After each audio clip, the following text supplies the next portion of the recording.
নমস্কার বন্ধুরা, সমাজ জব আপডেট চ্যানেলে তোমাদের সবাইকে স্বাগত। আজকে যে বিষয়ে আলোচনা করব সেটি কোনো চাকরির বিষয় নয়, তোমাদের একটি নতুন খবর দিতে চলেছি। আশা করি তোমাদের খবরটি ভালো লাগবে এবং ভিডিওটি ভালো লেগে থাকলে অবশ্যই ভিডিওটি লাইক করে চ্যানেলটি সাবস্ক্রাইব করে বেল নোটিফিকেশান অন করে রেখো এবং তোমাদের এ বিষয়ে কী মতামত সেটা কমেন্ট বক্সে লিখে জানাতে ভুলবে না। তো বন্ধুরা, চলো বেশি দেরি না করে ভিডিওটি শুরু করা যাক।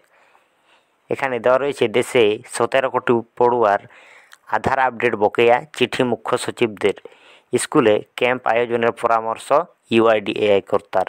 মানে এখানে আধার কর্তার তরফ থেকে এখানে পরামর্শ দেওয়া হচ্ছে যে প্রত্যেকটি স্কুলে কিন্তু আধার আপডেটের ক্যাম্প করতে হবে। দেশে 17 কোটি পড়ুয়ার এখনও কিন্তু আধার আপডেট বকেয়া রয়েছে। এখানে বলা হয়েছে আধার কার্ড রয়েছে কিন্তু তা চালু বা সক্রিয় রাখার জন্য বাধ্যতামূলক বায়োমেট্রিক আপডেট বকেয়া পড়ুয়াদের একটা বড় অংশের। গোটা দেশে এমন ছাত্রছাত্রীর সংখ্যা প্রায় 17 কোটি। এর জেরে তাদের আধার কার্ড কার্যত নিষ্ক্রিয় হয়ে রয়েছে, ফলে বিভিন্ন সরকারি প্রকল্পের সুযোগ সুবিধা পাবে না তারা। সমস্যা তৈরি হবে নেট, জেইই, সিইউইটির মতো প্রতিযোগিতামূলক পরীক্ষা ও বিদ্যালয়ের ভর্তিতেও। তাই জটিলতা এড়াতে দ্রুত পড়ুয়াদের এমবিইউ সম্পূর্ণ করার উপর জোর দিল আধার কর্তৃপক্ষ। এ ব্যাপারে সমস্ত রাজ্য ও কেন্দ্রশাসিত অঞ্চলের মুখ্য সচিবকে চিঠি পাঠালেন সংস্থার সিইও ভুবনেশ কুমার। এখানে চিঠিতে আপডেট প্রক্রিয়া সম্পন্ন করতে দ্রুত পদক্ষেপ গ্রহণের পরামর্শ দিয়েছেন তিনি। আধার কর্তৃপক্ষ জানিয়েছে, ছাত্রছাত্রীদের দুবার আধার আপডেট করতে হয়, একবার 5 বছর বয়সে, আবার 15 বছর বয়সে।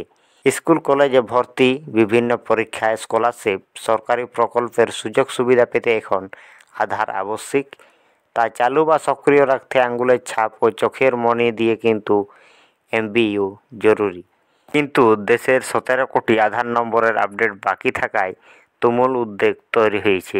এই সমস্যা সমাধানে স্কুল বিশেষ ক্যাম্প আয়োজনের পরামর্শ দিয়েছে ইউআইডিএআই কর্তৃপক্ষ। এক্ষেত্রে শিক্ষা প্রতিষ্ঠানগুলির কাছে বড় চ্যালেঞ্জ হলো কোন শিশুর আধার আপডেট বকেয়া তা খুঁজে বের করা।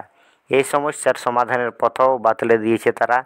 বলা হয়েছে, ইউআইডিএআই এর প্রযুক্তি টিম এবং ভারত সরকারের স্কুল শিক্ষা ও সাক্ষরতা দপ্তর একসঙ্গে কাজ করে ইউডিআইএসই প্লাস অ্যাপ্লিকেশনে একটি অপশান এনেছে। সেখানে গেলে স্কুল কর্তৃপক্ষ বকেয়া আপডেটের তালিকা পেয়ে যাবে। এখানে বলা হয়েছে প্রায় 17 কোটি পড়ুয়ার কিন্তু এখনও আধার আপডেট বাকি রয়েছে। তো এর জন্য কিন্তু আধার কর্তৃপক্ষ স্কুলদেরকে চিঠি দিয়ে জানিয়েছে স্কুলে আধার আপডেটের ক্যাম্প করতে হবে এবং সে নিয়ে নতুন একটি অ্যাপ্লিকেশনও চালু করা হয়েছে, যেখান থেকে তারা সহজেই তাদের আধার আপডেট বাকি রয়েছে তাদের লিস্টটি পেয়ে যাবে। তো বন্ধুরা, আশা করি তোমাদের পুরোপুরি বিষয়টি ক্লিয়ার করতে পেরেছি এবং ভিডিওটি ভালো লেগে থাকলে অবশ্যই ভিডিওটি লাইক করে চ্যানেলটি সাবস্ক্রাইব করে বেল নোটিফিকেশান অলে সিলেক্ট করে রাখবে। তো বন্ধুরা, আজকের মতো এই পর্যন্তই। দেখা হচ্ছে পরের কোনো ভিডিওতে। জয় হিন্দ, বন্দে মাতরম।